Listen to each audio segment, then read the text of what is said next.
Welcome back and welcome to Homes Today. The pretty hostess here is Miss Audrey Forshey, who is a well-known realtor and a senior advisor at Remax Realty. Today, she will project how to win at multiple offers. She will discuss this exciting topic with realtor Jackie Humanek. Let's take a look.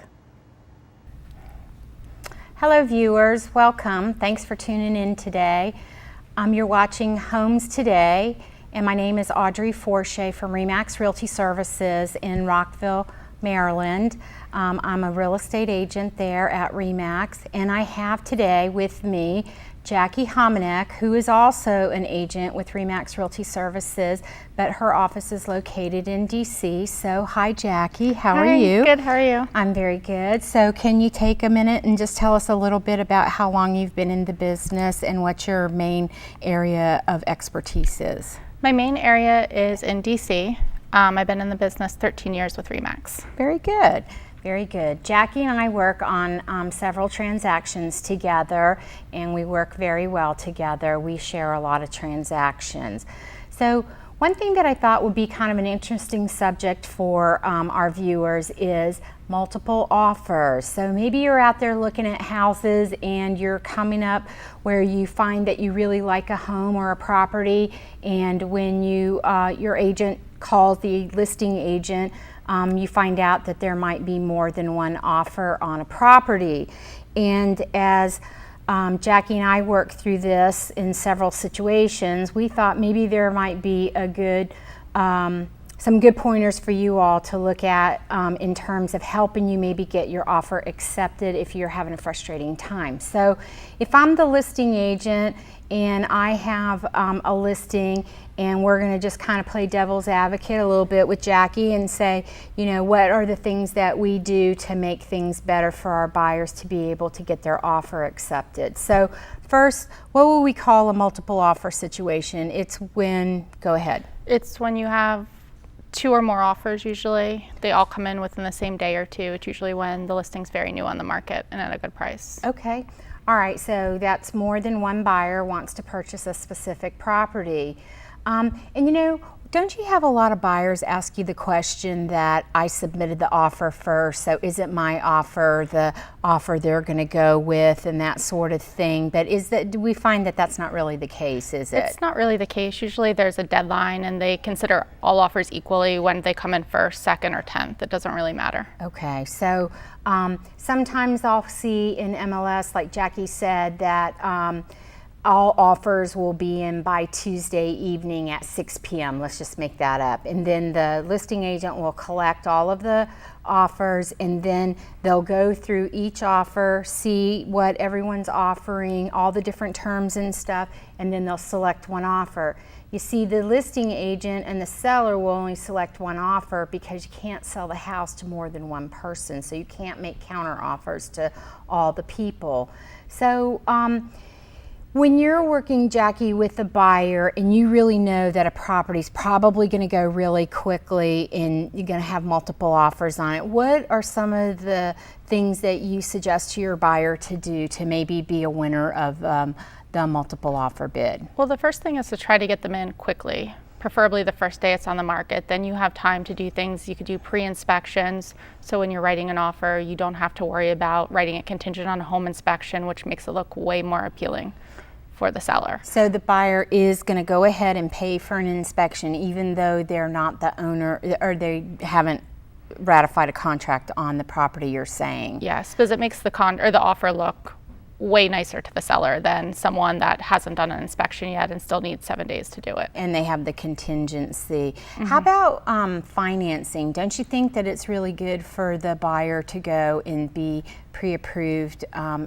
with the lender? Do you advise the people to do that? It's very important for them to be pre-approved, and all the lender check all their documents, check their income, verify everything prior. So when the seller's agent, when you call the lender already can say, we've checked everything, it's already gone through and pre-underwriting and everything's good to go. So they can do, I guess, the desktop underwriting and have a pre-approval letter, which don't you think, I think, it's better than just a pre-qualification letter, don't you Definitely, think? but sometimes the pre-qualification letters don't actually verify the income or anything at that point. So the pre-approval, I think, is the best thing. So you'll want to go and have yourself pre-approved by a lender.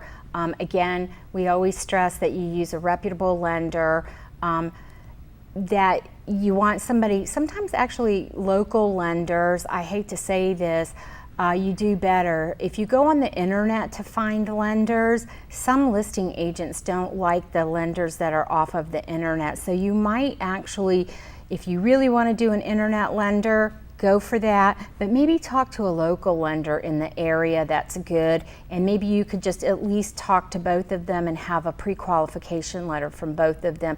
That might help you too, don't you think? Definitely. Yeah. So the other thing is when you're gonna write in multiple offer situation, how about settlement times? How do you feel like the listing agent might want, the seller might need a rent back or something like that? Do you have to tell your buyers to be as flexible as possible? What about those kinds of things? I think they should be very flexible. I usually call the seller's agent first and find out what exactly the seller wants, if there's a title company they want to use, their timeline, if they need a rent back. And I always tell my buyers to be as accommodating as they can to the seller if they want it to work out in their favor. Okay. And sometimes that can't always happen, so you do the best you can with as many of the details as you have as possible, right? So we've got the pre-qualification letter from the lender. We'll have a pre-inspection of the property.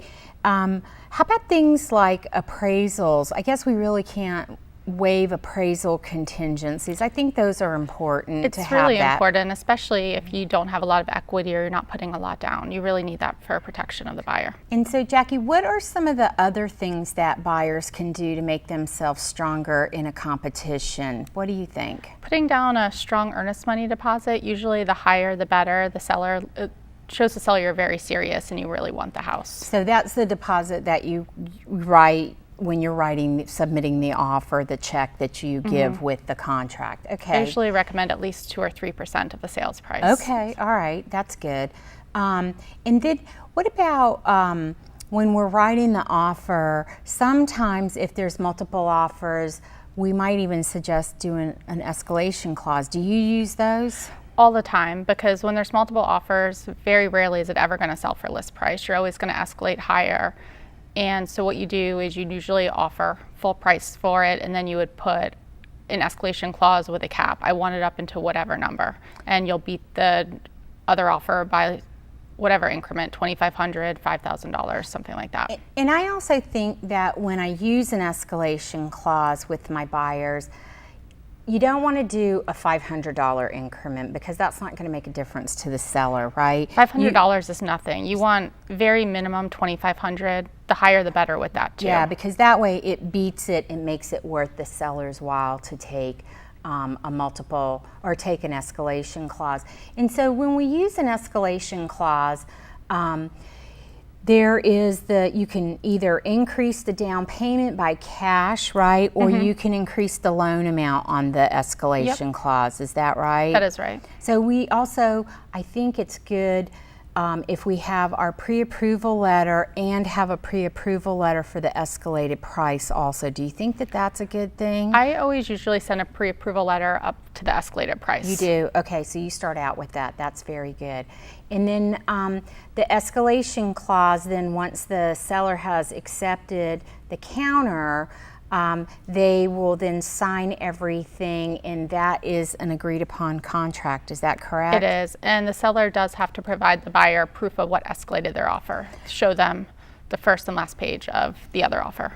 Oh, so that's right. So if you've done an escalation, you want to make sure that you just didn't go up to the top number. The seller and the listing agent need to provide with some sense of privacy on the first and the last page of the contract to show improve your escalation. So you should receive that back from the listing agent and the seller so they can prove the escalation if you did go up. And then the other thing that is important. When you're competing with other properties, it's not really a time where you're going to negotiate the price, right? I mean, you're going to go in there with a strong offer. You want to put your best foot forward. You're not going to go in there and try to lowball the seller. They're not even going to look at your offer if you do that. And that includes asking for closing help and that sort of stuff, if you right? want the house, I would never recommend asking for closing costs if there's multiple offers. Okay. And on a percentage, when you're out there showing houses, do you find that you're coming across multiple offers most of the time? Most of the time now, it's probably about 60-70% of houses are having multiple offers, All at least right. that I'm coming across. And do you find that there's a percentage higher on the offer price that you need to offer in terms, or you just kind of take each property as it is? They're all different, each property.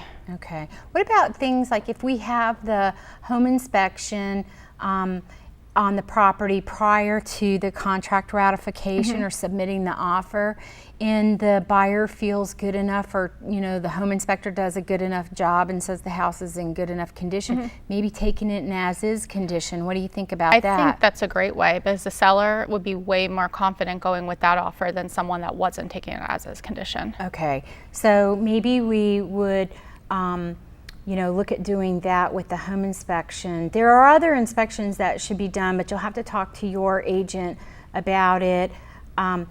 So to recap, things that you can do to win at multiple offers that we think are important and we find that are successful for us and our clients winning offers and bids are that go and see the property right away, get in there and see it. Have your loan approval letter, your pre-approval letter, not your pre-qualification letter, that says that you are approved for the mortgage. The next thing that you're going to do is you're going to try to get in there to have a home inspection prior to submitting your offer if possible. You may pay for the home inspection and you may not get it, but it might help you win in terms of not asking for a home inspection on the property. If the house is in good enough condition for you and your home inspector deems it in good condition, then you might take it even in as-is condition, right? And another thing is to have a large earnest money deposit. That's the deposit that you write with the offer. Jackie says that she tries to get 3 or 4%. 2 to 3 at a minimum. Okay. On each property when she's writing on each property. And then another thing is you could talk to your agent about, is it right for you to submit a escalation clause with your offer? And it all depends on, is that the property for you?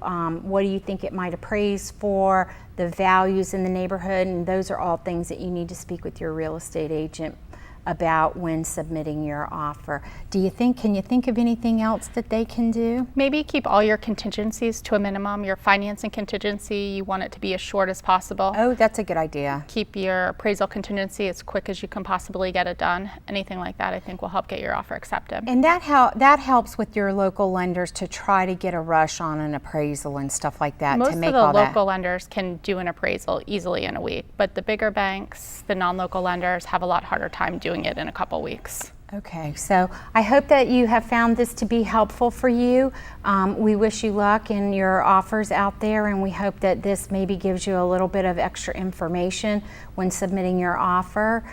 Thank you for joining us today. Have a good day.